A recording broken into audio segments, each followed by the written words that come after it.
Chapter 4. What happened to me next on the sealing schooner Ghost as I strove to fit into my new environment are matters of humiliation and pain. The cook, who was called the Doctor by the crew, Tommy by the hunters, and Cookie by Wolf Larson, was a changed person. The difference worked in my status, brought about a corresponding difference in treatment from him. Servile and fawning as he had been before, he was now as domineering and bellicose. In truth, I was no longer the fine gentleman with a skin soft as Aloud's, but only an ordinary and very worthless cabin boy. He absurdly insisted upon my addressing him as Mr. Mugridge, and his behavior and carriage were insufferable as he showed me my duties.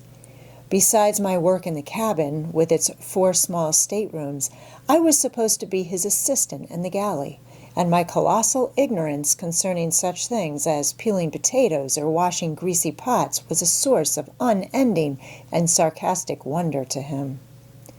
He refused to take into consideration what I was, or rather what my life in the things I was accustomed to had been.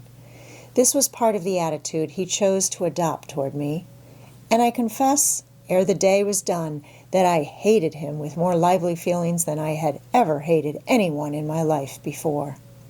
This first day was made more difficult for me from the fact that the Ghost, under close reefs, terms such as these I did not learn till later, was plunging through what Mr. Mugridge called an owlin' southeaster. At 5:30, under his directions, I set the table in the cabin, with rough weather trays in place, and then carried the tea and cooked food down from the galley. In this connection, I cannot forbear relating my first experience with a boarding sea.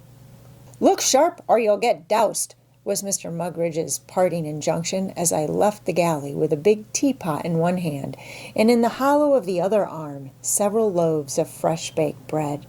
One of the hunters, a tall, loose-jointed chap named Henderson, was going aft at the time from the steerage, the name the hunters facetiously gave their midship sleeping quarters, to the cabin.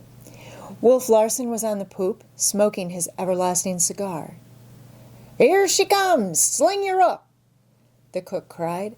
I stopped, for I did not know what was coming, and saw the galley door slide shut with a bang. Then I saw Henderson leaping like a madman for the main rigging, up which he shot on the inside till he was many feet higher than my head. Also, I saw a great wave, curling and foaming, poised far above the rail. I was directly under it. My mind did not work quickly. Everything was so new and strange. I grasped that I was in danger, but that was all. I stood still, in trepidation. Then Wolf Larson shouted from the poop, "Grab hold something, you hump!" But it was too late. I sprang toward the rigging to which I might have clung and was met by the descending wall of water. What happened after that was very confusing. I was beneath the water, suffocating and drowning. My feet were out from under me, and I was turning over and being swept along I knew not where. Several times I collided against hard objects, once striking my right knee, a terrible blow. Then the flood seemed suddenly to subside, and I was breathing the good air again. I had been swept against the galley and around the steerage companionway from the weather side into the lee scuppers. The pain from my hurt knee was agonizing. I could not put my weight on it, or at least I thought I could not put my weight on it, and I felt sure the leg was broken. But the cook was after me, shouting through the lee galley door, "'Ere, you! Don't take all night about it. Where's the pot? Lost overboard?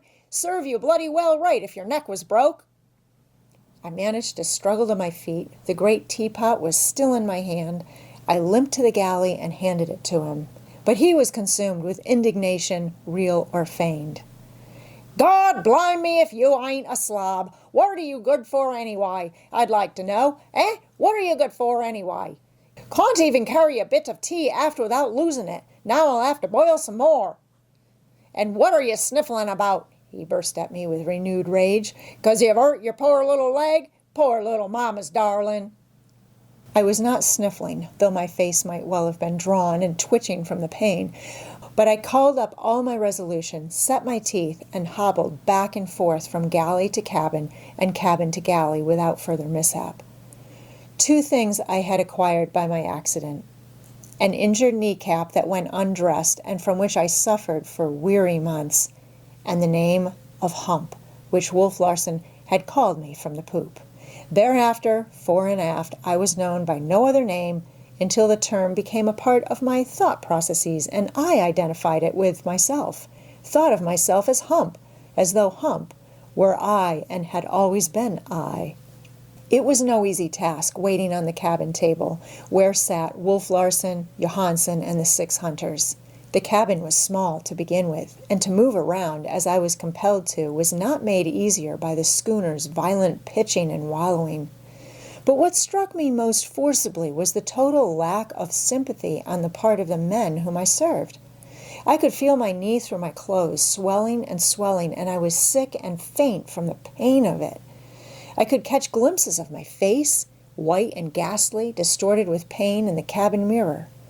All the men must have seen my condition, but not one spoke or took notice of me, till I was almost grateful to Wolf Larson later on. I was washing the dishes, when he said, "Don't let a little thing like that bother you. You'll get used to such things in time. It may cripple you some, but all the same, you'll be learning to walk." "That's what you call a paradox, isn't it?" he added. He seemed pleased when I nodded my head with the customary, "Yes, sir." "I suppose you know a bit about literary things, eh? Good. I'll have some talks with you sometime." And then, taking no further account of me, he turned his back and went up on deck. That night, when I had finished an endless amount of work, I was sent to sleep in the steerage, where I made up a spare bunk. I was glad to get out of the detestable presence of the cook and to be off my feet. To my surprise, my clothes had dried on me, and there seemed no indications of catching cold, either from the last soaking or from the prolonged soaking from the foundering of the Martinez. Under ordinary circumstances, after all that I had undergone, I should have been fit for bed and a trained nurse. But my knee was bothering me terribly. As well as I could make out, the kneecap seemed turned up on edge in the midst of the swelling. As I sat in my bunk, examining it, the 6 hunters were all in the steerage, smoking and talking in loud voices. Henderson took a passing glance at it. "Looks nasty," he commented. "Tie a rag around it and it'll be all right." That was all, and on the land I would have been lying on the broad of my back with a surgeon attending on me and with strict injunctions to do nothing but rest.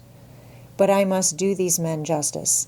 Callous as they were to my suffering, they were equally callous to their own when anything befell them.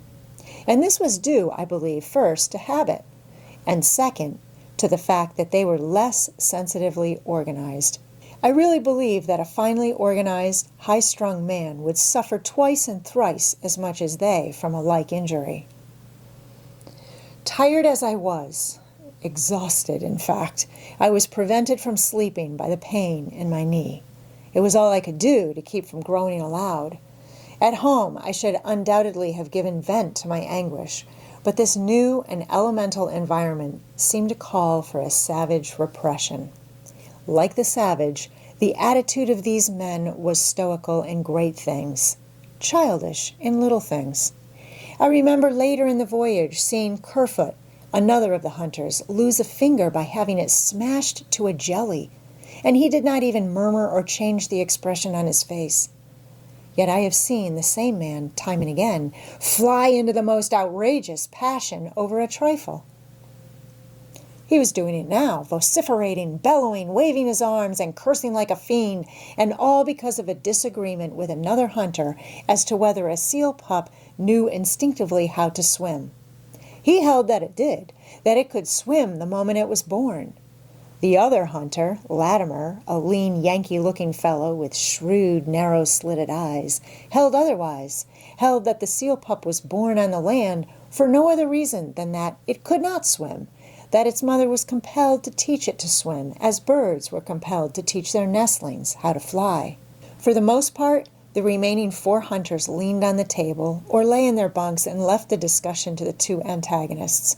But they were supremely interested. For every little while they ardently took sides, and sometimes all were talking at once, till their voices surged back and forth in waves of sound like mimic thunder rolls in the confined space. Childish and immaterial as the topic was, the quality of their reasoning was still more childish and immaterial. In truth, there was very little reasoning, or none at all. Their method was one of assertion, assumption, and denunciation. They proved that a seal pup could swim or not swim at birth by stating the proposition very bellicosely and then following it up with an attack on the opposing man's judgment, common sense, nationality, or past history. Rebuttal was precisely similar. I have related this in order to show the mental caliber of the men with whom I was thrown in contact. Intellectually, they were children, inhabiting the physical forms of men. And they smoked, incessantly smoked, using a coarse, cheap, and offensive-smelling tobacco. The air was thick and murky with the smoke of it, and this, combined with the violent movement of the ship as she struggled through the storm, would surely have made me seasick had I been a victim to that malady. As it was, it made me quite squeamish, though this nausea might have been due to the pain of my leg and exhaustion. As I lay there thinking, I naturally dwelt upon myself and my situation. It was unparalleled, undreamed of, that I, Humphrey Van Weyden, a scholar and a dilettante, if you please, in things artistic and literary, should be lying here on a Bering Sea seal-hunting schooner. Cabin boy! I had never done any hard manual labor or scullion labor in my life.